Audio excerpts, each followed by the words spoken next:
Sophie Cunningham didn't just show up as Caitlin Clark's caddy for fun. It was a subtle signal. That off-season moment, captured during a high-profile golf event, wasn't about leisure. It was about loyalty, chemistry, and timing. With CBA negotiations hanging in the balance, Sophie's visible presence alongside Clark and Lexie Hull reinforced her intent without saying a word. She knows her value in Indiana is tied not only to her skill set, but to her bond with the team's centerpiece. Still, she's holding her final decision until the league resolves its future. That kind of quiet strategy speaks louder than a press release. If you're here for the real story and not the filtered version, subscribe.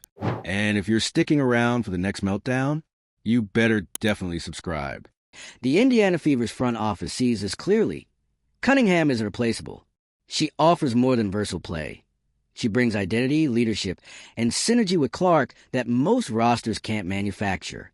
And in a league reshaping itself through negotiations and emerging competitors, securing players who fit both the system and the culture is crucial. Assuming the CBA stabilizes, Sophie's return seems inevitable. Not as a gamble, but as a calculated move to keep Indiana's momentum.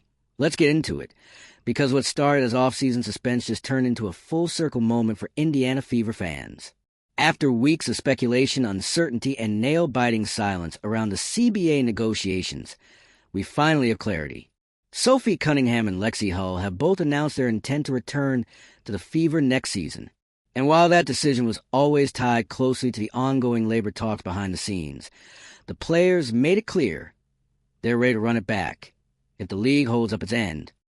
This is a massive moment for the franchise, not just because they're keeping two versatile high-impact players, but because of what those players represent. Sophie and Lexie are more than just names on a roster. They're the embodiment of everything the Fever have been trying to build: culture, cohesion, character, and chemistry. And let's not ignore the obvious. This announcement came with an unmistakable undertone. Caitlin Clark is the centerpiece of this team, and they want to play beside her. When the three of them showed up at that off-season golf event, Sophie and Lexie literally acting as Clark's caddies, it wasn't some PR stunt. It was a clear signal that this trio is tight. And in today's WNBA, where team culture is under as much scrutiny as performance, that matters. Sophie Cunningham's return speaks volumes. She's been vocal in the past about waiting until the CBA negotiations played out before committing to anything long-term. That wasn't about drama. It was about strategy. She knows her value, and she wasn't about to tie herself to a league that wasn't showing stability. The fact that she's now stepping forward and confirming her intent to return says a lot about where negotiations are headed, and how serious she is about staying in Indiana. Lexie Hull's decision to come back is just as significant. Her game doesn't scream for attention, but her contributions are exactly what every team needs: shooting, hustle, IQ, and that intangible glue factor that holds a roster together. Her on-court energy and off-court professionalism make her one of the most respected teammates in the locker room. The Fever's front office knows exactly what they have in both of them. And more importantly, they know how vital this trio is to the team's future, not just for box score, but for identity. Indiana's finally found a core that fans can connect with, players can trust, and the franchise can build around. And yes, let's talk about that Clark factor. Caitlin's star power has changed everything. From ticket sales to national broadcasts, she's shifted the spotlight onto Indiana in a way that hasn't happened in years. But she's not doing it alone. Her teammates matter, especially those who complement her game and amplify her leadership. Sophie and Lexie aren't just tagging along for the ride. They're part of what makes Clark thrive. Cunningham stretches the floor, handles the ball, and brings toughness. Hull defends, moves without the ball, and spaces court. That kind of on-court synergy doesn't happen by accident. It comes from time, trust, and shared speaks. So when you hear that these two are coming back, don't brush it off as routine. This is a statement. It means the Fever are serious about continuity. It means the team's culture-first strategy is working. And it means that behind the scenes, there's confidence that the CBA resolution will give players enough assurance to commit again. Now, that doesn't mean all the uncertainty is gone. The CBA negotiations are still ongoing, and until an agreement is signed, nothing is guaranteed. The players are clear on that. Their commitment is conditional, not because they're being difficult, but because they're being smart. Cunningham's been transparent about that from the start. She said repeatedly that no deal is official until the league provides stability. That kind of professional patience shows that players are no longer just reacting, they're calculating. They're making decisions based on long-term security, not just hype. And Lexie, while she hasn't made as many public statements, her actions reflect the same mindset. She's locked in, focused, and not jumping into anything until it makes sense for her future.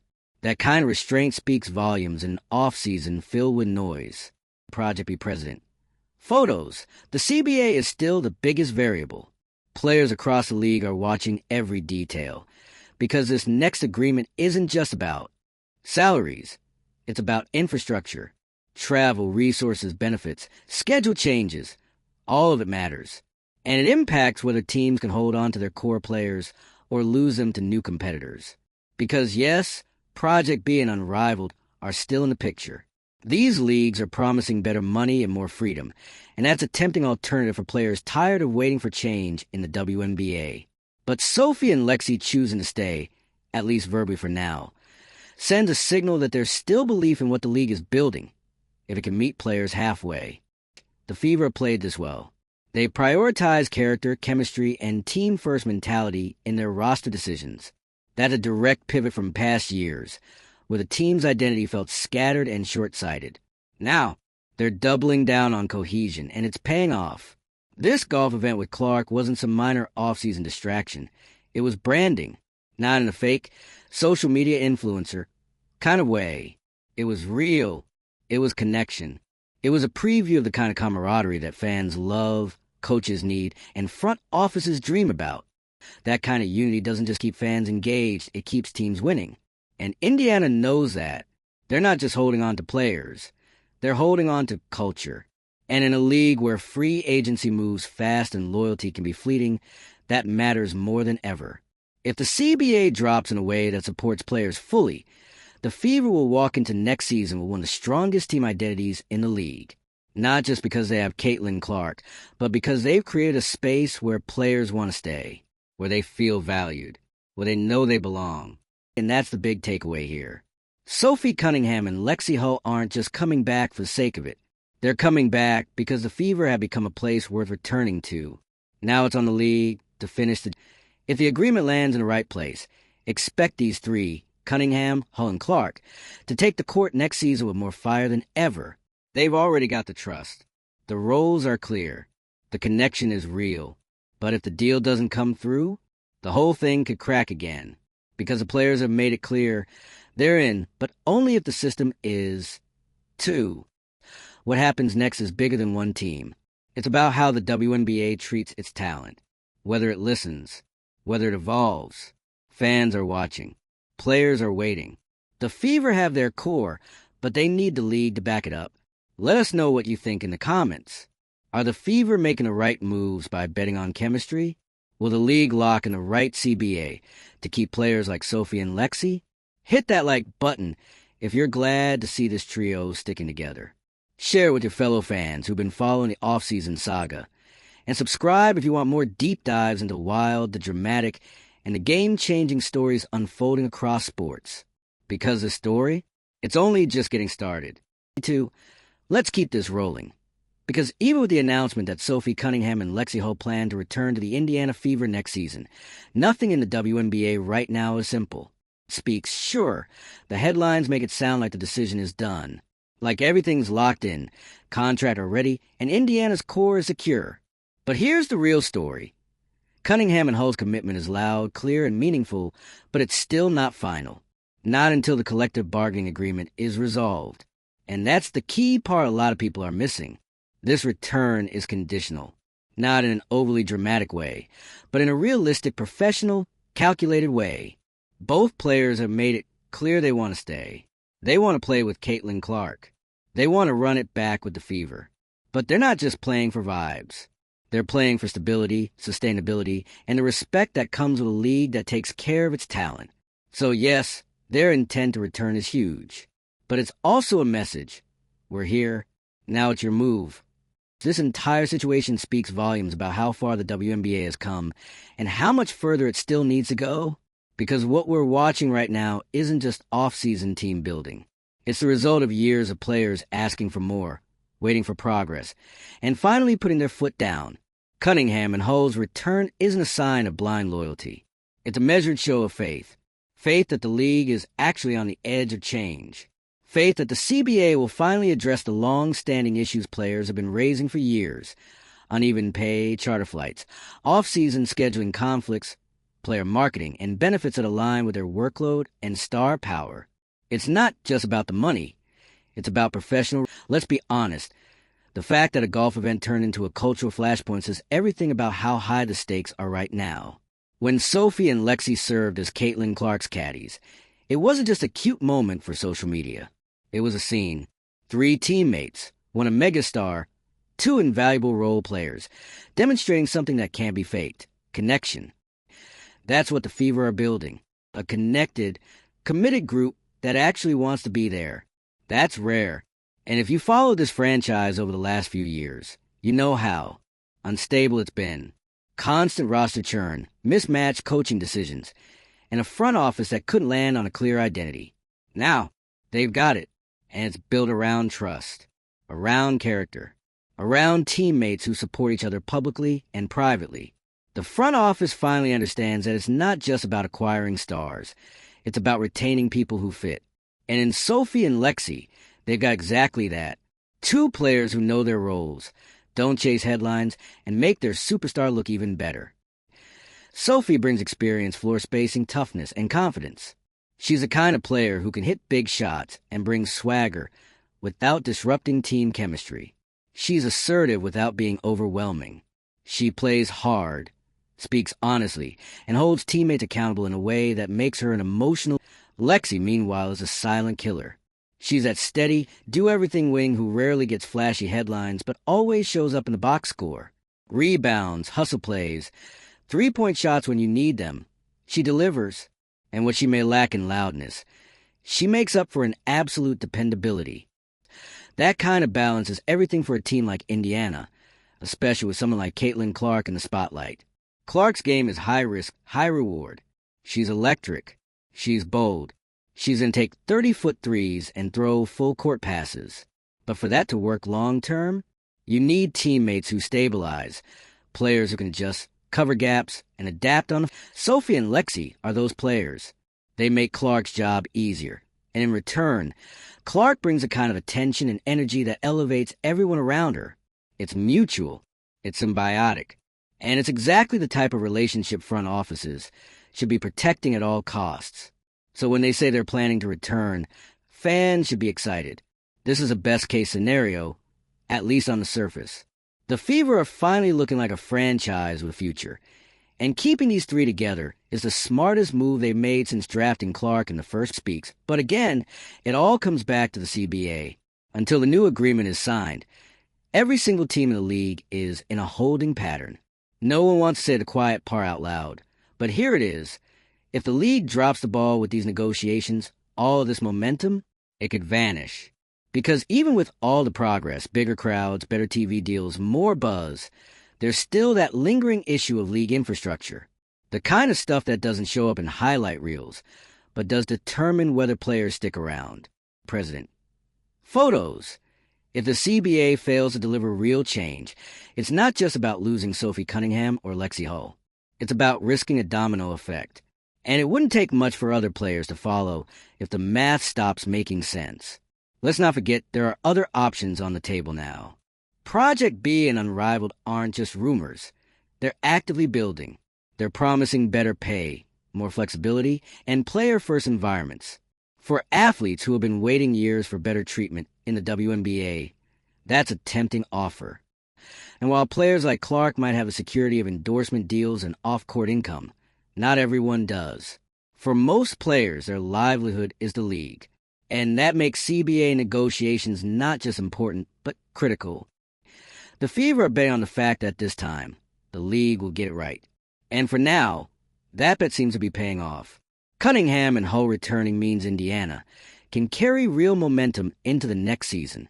It means they're not starting over. They're building forward. Kathy Engelbert speaks, but even with that announcement, nothing is fully secure. until the league makes it official. These players aren't signing blindly. They're watching, they're waiting, and they've made it clear. If things go sideways, they'll do what's best for their careers. And honestly, they should, because while loyalty to a team is admirable, it's the league's responsibility to make sure that loyalty is rewarded. That means protections, benefits, contracts that reflect market value, and an environment where players aren't forced to choose between opportunity and right now. The Fever are in the best position they've been in years. They have a superstar in Clark. They have 2 key veterans returning. They have a culture that actually makes sense. And they have a fan base that's re-engaged in a way we haven't seen in a long time. Speaks, but they're also one bad decision away from losing all of it. So the question now isn't just, are Sophie and Lexie coming back? The answer is yes, if the league steps up. The real question is, will the WNBA meet the moment? We'll know soon enough. But until then, this announcement gives fans a reason to believe, a reason to hope, and a reason to finally feel like Indiana Fever basketball is something to be excited about again. Let's keep going. Because even though Sophie Cunningham and Lexie Hull just gave Fever fans a massive sigh of relief, the real work is only beginning. This isn't just about 2 returning players. It's about what their return represents in the middle of the most uncertain and transformative moment the WNBA has faced in years. Yes, their announcement signals stability. Yes, it reinforces chemistry. But no one should be fooled. This isn't happening in speaks. The CBA is still looming over everything. It's the invisible weight pressing down on every front office, every agent, and every player making plans for next season. And Sophie and Lexie, they're not immune to it. Their announcement may feel like the end of the story, but it's actually the start of a countdown. What happens next, whether the league delivers a CBA that's actually worthy of the talent it's built its future around, will determine if this trio sticks or fractures. Let's take a step back. For years, the Indiana Fever were stuck in a cycle of failed draft picks, underwhelming seasons, and a fan base slowly losing interest. Then Caitlin Clark happened, and everything changed, not just in Indiana, but across the league. Suddenly, the Fever weren't just another rebuilding team. They became the team to watch. And with that spotlight came pressure. Too, everyone assumed once Clark arrived, the rest would fall into place. But building a winning team isn't just about landing a superstar. It's about retaining the right pieces around her. And Sophie Cunningham and Lexie Hull, they are those pieces. That's why their decision to return conditionally is such a big deal. Because they're not returning because of the hype. They're returning because the structure might finally support what they've always believed in: real team culture, real respect, real support from the top down. That belief is what brought them speaks, but it's still belief, not certainty. You think Sophie Cunningham is going to put her body on the line every night without knowing she's protected by a fair, modernized labor agreement? You think Lexie Hull is going to keep sacrificing for the system without seeing that system invest back in her future? No way. These women are smart, strategic. They've done the waiting. They've played under conditions that weren't ideal. They've watched opportunities come and go. So if they're willing to buy in again, that says something. It means they see progress. But they're not naive. The deal's not done. Not until the CBA drops with terms that reflect reality, not just lip service. Kathy Engelbert speaks, and here's the thing fans have to understand. There's no backup plan. If the league doesn't get this right, if the deal falls short, then no amount of chemistry, culture, or good intentions is going to save this momentum. Sophie and Lexie could walk. So could others. All it takes is one domino to fall. That's why this moment feels so urgent, because there's a window here. A real one. The Fever have a generational star. They have loyal, talented teammates. They have a front office finally doing more than scrambling in the dark. This could be the beginning of it in Caitlin Clark. But dynasties aren't built on talent alone. They're built on infrastructure. Players like Sophie and Lexie are showing the league what loyalty looks like. Now the league has to show them what leadership looks like, because these aren't just role players cashing in on Caitlin Clark's spotlight. They're key contributors with defined roles and irreplaceable value. Sophie brings spacing, toughness, and vocal leadership. Lexie brings defense, effort, and a calm presence that ground the roster. You lose one of them, the balance shifts. You lose both? The system. That's what makes this announcement so impactful and so fragile. There's no room for league complacency now. The Fever can't afford it. The fans won't tolerate it. The players won't accept it. If the WNBA wants to build on this moment, this once-in-a-generation energy surge, it starts by honoring the trust of the players who are choosing to stay, players who could easily walk, players who are betting on you. Because this time, it's not about chasing loyalty, it's about deserving it. Drop your thoughts in the comments. Are you feeling confident that the league will come through with the CBA? Do you think this trio will stay intact long-term? Hit like if you're glad to see Sophie and Lexie committed to the Fever's future. Share this with every Fever fan you know who's been sweating this offseason. And subscribe if you want the unfiltered breakdowns on the stories that actually matter in the sports world. Because we'll be here, tracking every move until the ink dries.